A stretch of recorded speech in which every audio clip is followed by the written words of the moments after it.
स्वागत है आपका हमारे यूट्यूब चैनल में। तो आज के वीडियो में देखेंगे 9th क्लास का सोशल साइंस का 5वां सेट। 4 सेट कंप्लीट हुआ है अभी तक और चैप्टर वाइज जितना भी चैप्टर पढ़ना है टर्म 1 में सारा एमसीक्यू करा दिए हैं।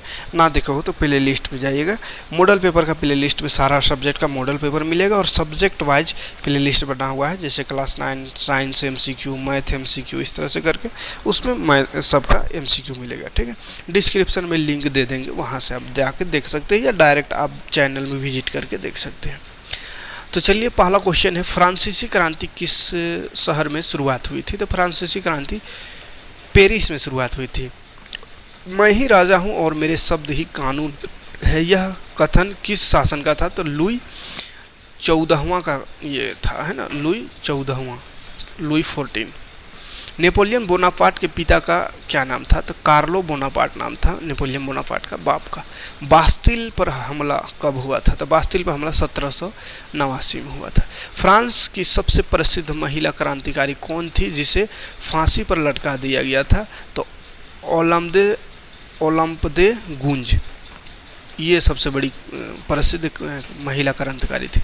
1929 में किसने रूस में सामूहिकरण कार्यक्रम शुरू किया? तो स्टालिन ने शुरू किया। अगला है, लेनिन के बाद रूसी कम्युनिस्ट पार्टी का नेतृत्व किसने किया? तो स्टालिन ने किया था, है ना, इसका भी आंसर होगा। रविंद्रनाथ टैगोर किस वर्ष रूस की यात्रा पर गए थे? तो 1930 में रूस गए थे रविंद्रनाथ टैगोर। समाजवाद शब्द का सर्वप्रथम प्रयोग किसने किया था? तो रॉबर्ट ओवेन ने किया था, रॉबर्ट ओवेन। पेट्रोग्राद सोवियत का जन्म कब हुआ? तो पेट्रोग्राद सोवियत का जन्म 27 फरवरी 1917 में हुआ। कर्क रेखा किस राज्य से गुजरती है? तो झारखंड से गुजरती है ना। भारतीय मानक समय IST GMT का यूनिवर्सल टाइम से कितने घंटे आगे या पीछे है? तो ये 5 घंटा 30 मिनट आगे है यूनिवर्सल टाइम से, भारतीय टाइम। भारत का कौन सा राज्य 3 तरफ से बांग्लादेश से घिरा हुआ है? तो 3 तरफ से बांग्लादेश से घिरा हुआ त्रिपुरा है ना, 3 तरफ से बांग्लादेश पड़ता है इसमें। भारत का कौन सा स्थान 3 सागरों से मिलकर मिलन स्थल पर स्थित है? 3 सागर का मिलन स्थल पर कन्याकुमारी स्थित है। विस्तृत ऊपर उठा भूभाग जिसके ऊपर के भाग अपेक्षाकृत समतल होते हैं क्या कहलाता है? तो पठार कहलाता है। संसार की सबसे ऊंची शिखर कौन है? तो माउंट एवरेस्ट है संसार की सबसे ऊंची शिखर।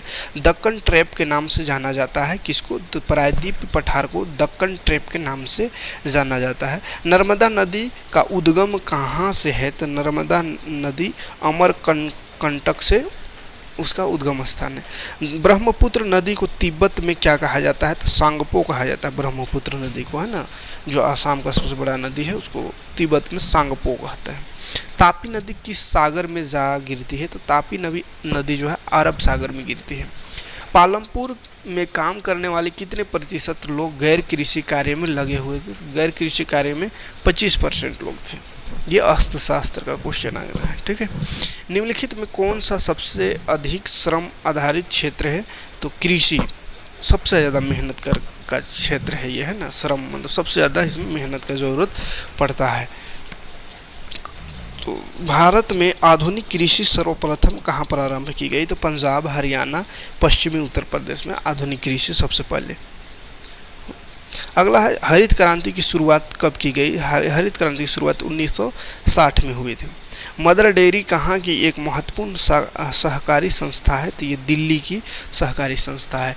भूमि के पश्चात उत्पादन का दूसरा आवश्यक कारक क्या है? तो भूमि खाली रहने से उत्पादन नहीं होगा, श्रम भी चाहिए, यानी उसमें काम करने वाला भी चाहिए ना। खाली जमीन कितना है तो अपने थोड़ी वो उलगेगा, उसमें खटना पड़ता है ना। ग्रामीण क्षेत्रों में कितने प्रकार की बेरोजगारी पाई जाती है? तो 2 प्रकार की बेरोजगारी पाई जाती है। किस राज्य में भूमि सुधार के उपायों से गरीबी कम करने में मदद मिली है? तो भूमि सुधार पश्चिम बंगाल में हुआ है जिससे थोड़ा गरीबी कम हुआ है।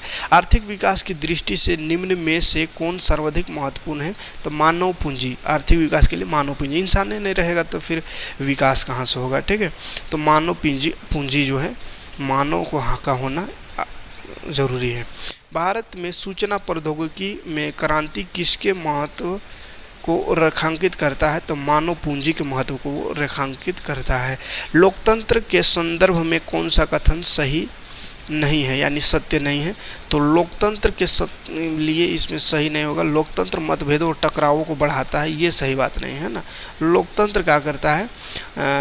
लोकतंत्र शासन को अधिक जवाबदेही बनाता है, ये सही है।